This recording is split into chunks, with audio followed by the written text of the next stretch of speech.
कांग्रेस नेता इमरान प्रताप गढ़ी ने क्या कुछ कहा, एक बार फिर आपको सुनवाते हैं।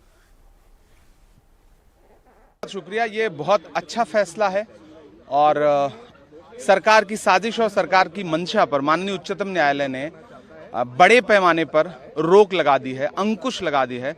तो पूरे देश में अपनी जमीनें दान करने वाले लोग, धार्मिक कामों के लिए, सामाजिक कामों के लिए, जिनको ये डर था कि सरकार उनकी जमीनें लूटने की कोशिश करेगी, फौरी तौर पर उनको बहुत बड़ी राहत मिली है। 5 साल का भी जिक्र किया है सुप्रीम कोर्ट ने कि इस्लाम का अनुयायी होना जरूरी नहीं है। नहीं, सरकार डिसाइड कैसे करेगी? आप फ्रेम कैसे करोगे? रूल कैसे फ्रेम करोगे? आप कैसे तय करोगे कि कौन 5 साल से प्रैक्टिस कर रहा है? ये तो आस्था का विषय है, ये तो अंतर्मन की बात है।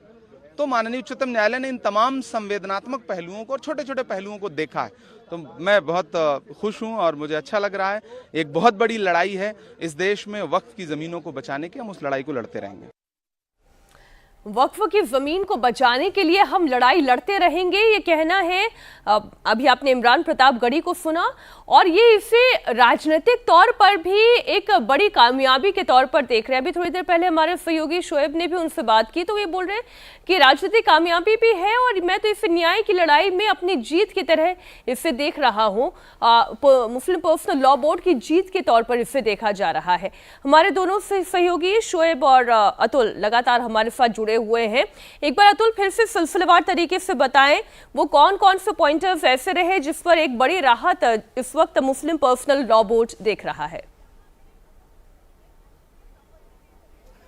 बिल्कुल, देखिए अभी तक जो कोर्ट ने जो आदेश दिया है, क्योंकि अभी वक्फ वाई यूजर के ऊपर बड़ी कंफ्यूजन है, उसमें जब लिखित आदेश कोर्ट का आएगा तो उसमें कई चीजों की क्लैरिटी हो जाएगी और वो किसी भी समय, अब मान के चलिए 1 से 2 घंटे के अंदर वो लिखित में जब ऑर्डर आएगा तो उसमें सारी चीजें क्लियर हो जाएंगी। जो सुप्रीम कोर्ट ने जो अहम बातें आज इस पूरे मामले के अंदर वक्फ बोर्ड कानून 2025 को लेकर कहा, उसमें सबसे पहले सुप्रीम कोर्ट ने यह कहा कि हम पूरे कानून के ऊपर रोक नहीं लगाएंगे, हम कुछ धाराओं के ऊपर रोक लगाएंगे। ये जस्टिस BR गवई ने कहा, जिसमें सबसे पहले उन्होंने जो धारा 3R यानी कि 5 साल का इस्लाम की प्रैक्टिस वाला जो सेक्शन नियम बनने तक कानून लागू नहीं होगा, मतलब जब तक कानून, अभी उसके ऊपर रोक लगाई है सुप्रीम कोर्ट ने। इसके अलावा जो दूसरी इंपॉर्टेंट बात कही, जो कि धारा 3C यानी कि कलेक्टर को जो संपत्ति का अधिकार तय करने का जो अधिकार दिया गया था, उस पर सुप्रीम कोर्ट ने रोक लगाई है। और इसके अलावा उन जो गैर मुस्लिम सदस्यों की संख्या जो सेंटर के अंदर जो वक्फ बोर्ड होगा उसके अंदर ये इसकी संख्या 4 होगी और जो राज्य होंगे उसके अंदर इनकी संख्या यानी कि गैर मुस्लिम की संख्या जो है वो 3 होगी।